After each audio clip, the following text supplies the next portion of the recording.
ఇంకొక గమ్మత్ ఏం తెలుసా, ఈ సభలల్లో కూడా సీరియస్గా కూర్చొని వింటుంటారు. ఇట్లా మంచిదే, కంటెంట్ లోపలికి పోతుంది, కానీ జోక్ వేసినప్పుడు నవ్వన్నా. ఒకవేళ నవ్వుతలేడనుకో చూడు అంటే ఏం తెలుసా ఫీలింగు, గా చిన్న జోక్కు నవ్వుతారా అంటాడు. చిన్న జోక్కు నవ్వకపోతే పెద్ద జోక్కు కూడా నవ్వు రాదు నీకు. తర్వాత ఫైనల్గా ఏం తెలుసా, లక్షలు కోట్లు సంపాదిస్తావు, 6 లక్షలు సంపాదించినావు, 1000 సంపాదించినావు, పుట్టుక్కున చచ్చిపోతాం. ఓ రోజు నవ్వకుండా చచ్చిపోతే ఏమొస్తుంది చెప్పు. మళ్ళీ ఈ నవ్వుడు అలవాటు లేక ఏం చేయాలి తెలుసా, లాఫ్టర్ ఛాలెంజ్లకు వాటిల్లో పోయి జోక్ వేసినప్పుడు నవ్వు చక్కగా. అప్పుడు ఇవి చేతగాకేమైంది తెలుసా, ఇక ఇట్లా సీరియస్ పెట్టి ఒకడొచ్చి అప్పుడు నిన్ను లాఫ్టర్ యోగా చేయించాల్సిన అవసరం వస్తుంది లాస్ట్కు.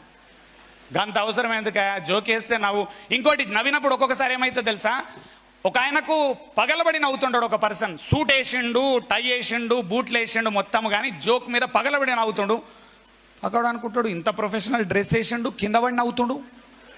డ్రెస్సుకు నవ్వుకు సంబంధం ఏముందా? ఆనందంగా నవ్వుడు కూడా తప్పని అనుకుంటే వానంత దరిద్రుడు ఎవడున్నాడు? ఇంకా కోట్ల రూపాయలు ఉన్నా కూడా అన్నిటికంటే అందమైనది ఆనందమైనది ఏంటంటే నీ నవ్వు.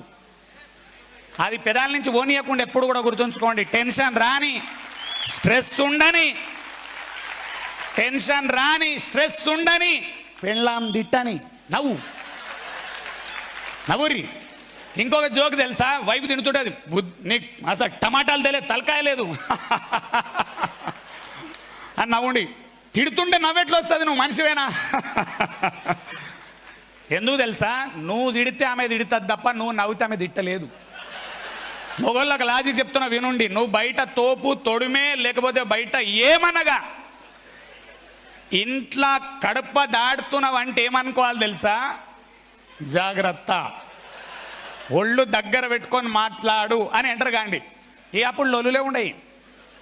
90% ఆఫ్ ది ప్రాబ్లమ్స్ ఎక్కడ వస్తున్నాయి తెలుసా, మీ అందరికి అర్థం చేసుకోవాలి.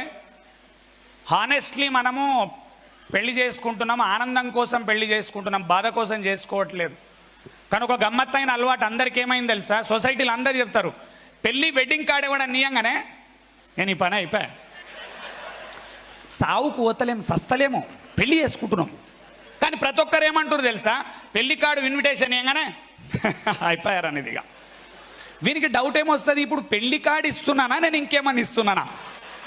ఇక మన్మధుడు సినిమాలు అయితే మీరు చూసిర్రు, డైరెక్ట్గా నాగార్జున చెప్తాడు, ఎందుక పెళ్ళి అంటే, సార్ పెళ్ళా అంటాడు, పెళ్ళి సార్. మళ్ళీ అడుగుతాడు, పెళ్ళా? వద్దు సుబ్బారావు చేసుకోకు. ఇట్లా తయారు చేశారు సొసైటీని. దీనికి మొట్టమొదటి రీజన్ ఏంది తెలుసా, దీని ఒక కరెక్ట్ పాయింట్ పట్టుకోండి, జోకేస్తున్నా కానీ చాలా ఇంపార్టెంట్ ఫ్యాక్టర్ ఏంది తెలుసా, పెళ్ళి అనగానే అందరూ ఇక నీకు చుక్కలు కనబడతాయి అంటారు, కానీ అందరికీ తెలియని విషయం ఏం తెలుసా, పెళ్ళి తర్వాత చుక్కలు ఎందుకు కనబడుతున్నాయంటే నీకు యాక్చువల్గా వైఫ్ను మేనేజ్ చేసే తెలివి లేక, హస్బెండ్తోని ప్రేమగా ఎట్లా ఉండానో అర్థం కాక, అక్కడ ప్రాబ్లం ఉంది. వైఫ్ అండ్ హస్బెండ్ ఇద్దరు ఉన్నారు, ఎవరన్నా బయట నుంచి ఇట్లా గృహప్రవేశం అవుతుంటుంది, వాళ్ళ ఇంట్లో కొత్త ఇల్లు కొన్నారు, 200 మంది 500 మంది వచ్చినప్పుడు తెలుసు అందరినీ రిసీవ్ చేసుకుంటారు, నవ్వుకుంటారా, రండి రండి రండి రండి రండి రండి, సూపర్. వాళ్ళు వచ్చి ఇల్లు ఖతర్నాకుంది, ఇక ముఖంలో ఆనందం కాదు, రాత్రి దాకా ఇద్దరు ఆనందంగా ఉర్రు, అందరు 500 మంది పోగానే ఇద్దరు కొట్లాడుతున్నారు. నువ్వు పంచస్ అక్కడ పెట్టలే, పసుపు నువ్వు ఇట్నుంచి వేసినావు, ఇట్లేయాలి. ఉన్న మొగంతో కొట్లాటలు, 500 మందితో ఇకైకలు పక్కపక్కలు ఎందుకు? సేమ్ ఉన్న పెండ్లాంతో కొట్లాటలు రెండు. మీకు అందరికి ఒక రిక్వెస్ట్ చేస్తున్నా, అందరికీ లైఫ్లో మనం మేజర్గా బతికేది ఇద్దరితోని మేజర్గా బతుకుతాం, టైం స్పెండ్ చేస్తాం. మొగోళ్ళు అయితే వైఫ్తో స్పెండ్ చేస్తారు, ఆడోళ్ళు అయితే హస్బెండ్తో స్పెండ్ చేస్తారు. ఇది నంబర్ 1. సెకండ్ ఎవరు తెలుసా, బాస్. ఇద్దరితో మేజర్ టైం స్పెండ్ చేస్తాము, మన బతుకులకు ఇద్దరు పడరు.